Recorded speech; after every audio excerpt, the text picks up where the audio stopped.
মধ্যপ্রাচ্যে সংঘাত বাড়ার পর থেকে দেশে জ্বালানি তেলের দাম বাড়বে বলে শঙ্কা তৈরি হয়েছিল। বৃহস্পতিবার 5 মার্চ থেকে সারা দেশে ফিলিং স্টেশনগুলোতে লাইনে দাঁড়িয়ে জ্বালানি তেল নেওয়ার হিড়িক পড়েছে। অবশেষে ফিলিং স্টেশন থেকে যানবাহনে তেল সরবরাহের সীমা বেঁধে দিয়েছে বাংলাদেশ পেট্রোলিয়াম কর্পোরেশন। বিপিসি জানিয়েছে, মোটরসাইকেলে 2 লিটার, ব্যক্তিগত গাড়িতে 10 লিটার, এসইউভি মাইক্রোবাসে 20 থেকে 25 লিটার এবং দূরপাল্লার বাস ট্রাকে 200 থেকে 220 লিটার দৈনিক জ্বালানি তেল সরবরাহ করা হবে এবং তেল ক্রয়ের সময় রসিদ দেখানো বাধ্যতামূলক করা হয়েছে।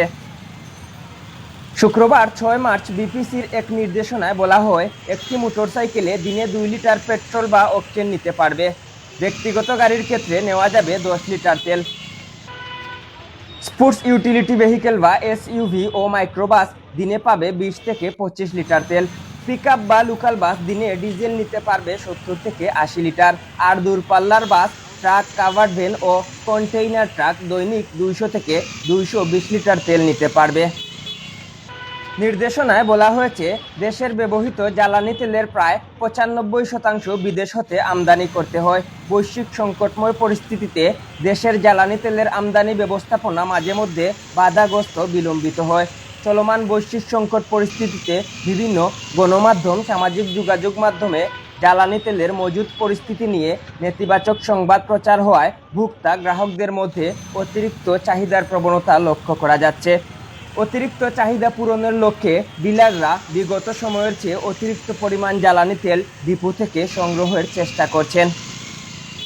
নির্দেশনায় আরও বলা হয়, কিছু কিছু ভোক্তা ও ডিলার ফিলিং স্টেশন হতে প্রয়োজনের অতিরিক্ত জ্বালানি তেল সংগ্রহ করে অননুমোদিতভাবে মজুত করার চেষ্টা করছেন মর্মে খবর প্রকাশ হচ্ছে, যা জ্বালানি ও খনিজ সম্পদ বিভাগ এবং বিপিসি সহ সংশ্লিষ্ট সব কর্তৃপক্ষের দৃষ্টিগোচর হয়েছে।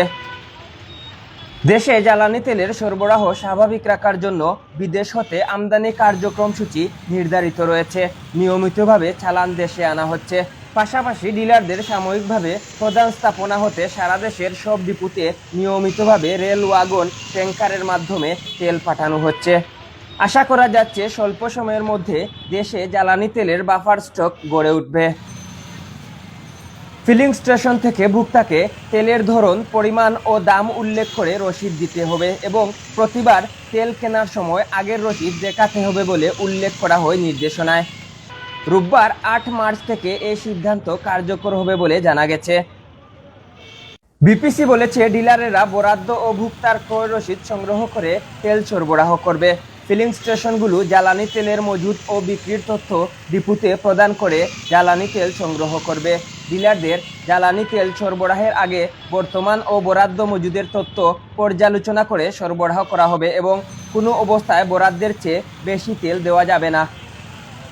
এম কে তুহিন, আধুনিক কাগজ।